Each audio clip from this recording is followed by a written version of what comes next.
I've got a real question for y'all out there. Who likes gingerbread? Personally, I love it. Who likes gingerbread men? I'm gonna make me one he's gonna be about 6'2", and he's gonna have eyes of blue. Cause you know what? I got a girl here that can make him. If you don't know this woman, you need to know her. This is Ginger Betty, y'all. And where do you live, Betty? In Quincy, Mass. Yes, that's exactly what you told me. And she's got an accent, y'all.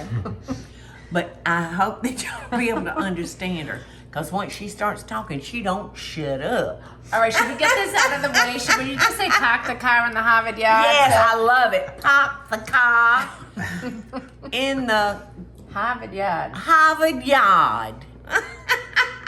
I love y'all's accent, Ginger Betty. So she has got such an incredible story.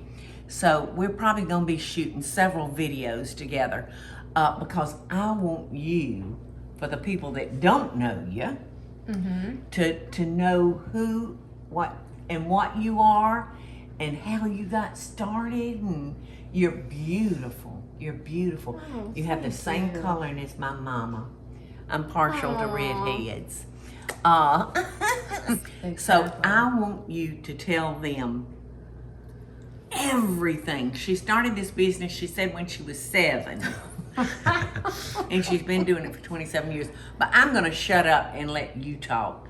Y'all are going to love this woman. Well, first of all, I just want to say thank you. And you're such an inspiration, and it's such an honor to be here. And, and thankfully for Sugar Shane, our mutual friend. Sugar Shane, Sugar sitting right Shane. over there. And Decadent Diane. Decadent Diane. Hey, y'all. We actually have an audience today. We're the live studio audience. We got cue cards ready.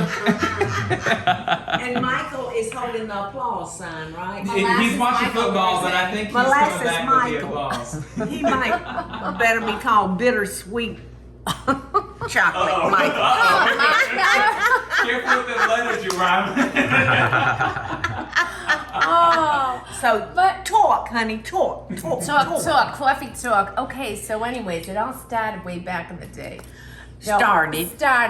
I was about 7 years old, and my sister's a pastry chef, so talented, and so always when I would come home or wake up in the morning, she was making some type of confection, whether it's cakes or pastries, pies. And so one of y'all learned where fat is a feather, you know? Oh yeah, you should have seen me 10 years ago.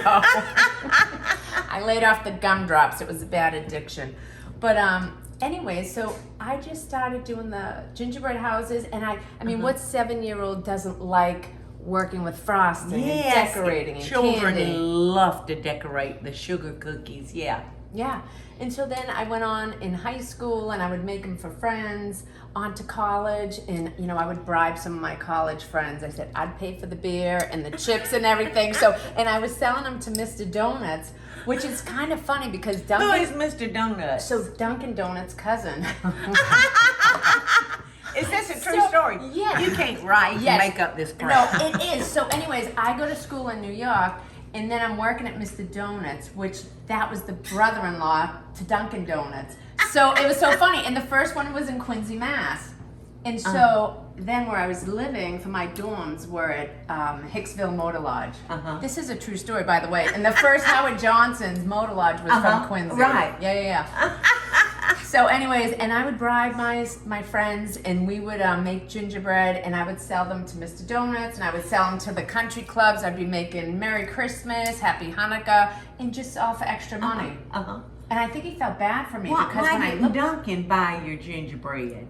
well, he wasn't there. And Mr. Donuts was there. Oh, okay. But I have a plan for Duncan. Oh, okay. Yeah. So yeah, and I just kept doing it all through college and everything. And so when I moved home, I ended up working in a hotel and restaurant. Well, that was and my... I do know, excuse me for interrupting you, Ginger Betty. Yeah. But I do know that she was a jock. She got a full scholarship to college playing volleyball. I did. Yeah. So if you won't tell how good you are, I will what I know. All tell me more, tell me more. No, so it was fun playing volleyball, you know, got to travel and everything, and met so many amazing people. And then when I was coming home, I ended up looking for jobs, and there weren't many jobs in hotel.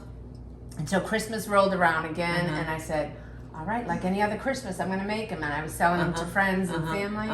And so then something came up, if you had an idea for a business in Quincy. And so I had all these little napkins, because in this whole gingerbread making over the years, you know, you read the gingerbread boy and the gingerbread man. So we need a little girl power. Yes. So I said, let's invent the gingerbread girl, and let's try to, you know, sell the magic of Christmas all year long, because it's, you know, when you have a dream and, you know, if you have hobbies and things, they become your dream. I think you have to be in tune. Yes. So your dreams can become a delicious reality, as I like to say. Exactly. It's great when you can take your hobby and actually make you a living with it. Yeah. Yeah, so that's 26 years later. But so I started making the gingerbread, and it was so funny how the people, you know, they want to be helpful and everything, but you have to get the permits, you have to get the equipment, you have to get the loan, you have to get everything. Yes. And I had this one guy, he was at the health department, so I went down there and he's looking at me like, gingerbread? What? So we said, Gingerbready, come over here. Gingerbready. Sit down. He said, I'm going to talk to you like, you know, you're my daughter. And he said, are you sure you want to do this? This is an awful lot of work. And I'm sitting there going, hello, I'm trying to like sprinkle some ginger joy to the world like all year long. Like Christmas cookies all year. How fun would that be? And so, anyways, I sat outside on those steps for a while, and I'm thinking, no, you know, they try to burst your bubble, and he was probably trying to be helpful. Yes. But then I thought about it. My mother would always say, go for it, go for it. If you have an idea, work with it. Absolutely. If, you know, I said, if it fails, so what? The sin is in not trying at all. Exactly. Okay, so then how long did you do it out of your house? Just 20 years. Yeah, I mean, ever since I was, you know, in high school and stuff like that. But then I got a little 1,300 square foot building, but it was funny. And the other thing was, he's like, how is this going to work? Because we were literally on a side street, so we were tucked away. And that's what he was saying. He came back. His name was Fred Prezioso. Oh my gosh, he was so nice, such a good guy. But he said, Betty, it's the first time I'm in your store. I can't believe it. I have to apologize. We were taking bets on how long it was going to take before you closed the doors. No. Yes. And I said, don't triple dog dare me. So we were selling Christmas cookies. So Christmas was double easy. dog dare. Yeah. I hadn't heard that in a long time. I double dog dare you. Yeah. So I mean, Christmas. Whatever that was means. Don't tempt me. That's what it means. So So you know, Christmas was easy, but then Easter came around, and it's so fun because the kids love it. So for Halloween, we did the pumpkins and the ghosts and stuff. So it really started to catch on. And then we did corporate, and then we did weddings, and brought in the kids' parties. Yes. Yeah, so after that, in like 2004, I moved to a 5,000 square foot place. Wow. All right, now what year did you open the 1,300 square foot place? 1995. Oh gosh, so you were there a good while. Yeah. Yeah, in Wow. 2004 we moved over here. So, and it's in a little neighborhood, so it's really cool. The kids, you know, sometimes that's the first place they get to go is up to Gingerbetty's to get cookies and candy. Yes. So, now that you have met Gingerbread Betty, this is the video for the day. But so you have to watch the next maybe 2 videos. I don't know, maybe 3, because I've just had such a good time with her and just met her. And I already feel like she's a good friend. And I did just want to give these to you. These are 2 of my books. Gingerbetty, the Gingerbread Girl, that's the girl power. And there's A Merry Gingerbetty Christmas, a magical Gingerbetty Christmas. And also you have your very own Gingerbetty apron. I love it. This is always sweet, sometimes spicy. Oh, Just saying. yes. I think you'd be on the Sometimes- spicy side. Guilty. In fact, my Aunt Peggy will say, Paula, now please watch what you say a little bit. I ain't got that Oh, much my sense, God. so Betty. Well, it's so I nice love it. meeting.